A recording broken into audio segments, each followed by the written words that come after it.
If you have a leaky shower head or are just looking to update your bathroom, replacing a fixed mounted shower head with a handheld shower head is a relatively easy process. You will need a crescent wrench, towel, plumber's tape, and a new shower head kit in order to complete this project. First, close the drain to prevent parts from falling into it. Also place a towel in the tub to protect it from dropped tools and parts. Be sure to shut off the water supply to prevent water from dripping during the exchange. Next, remove the old shower head, turning the shower head counterclockwise. If this can't be done by hand, use a crescent wrench, being careful to not scratch the finish.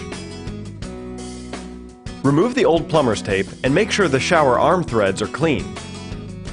Next, wrap the threads with new plumber's tape.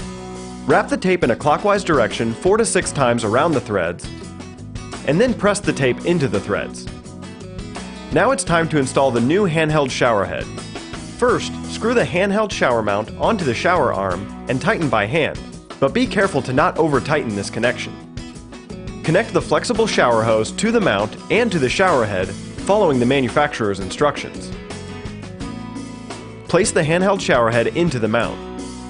Turn your main water supply back on and then run water in the shower to check for leaks. If leaks occur, carefully tighten the connections until they are gone, or remove the shower head and apply more plumber's tape.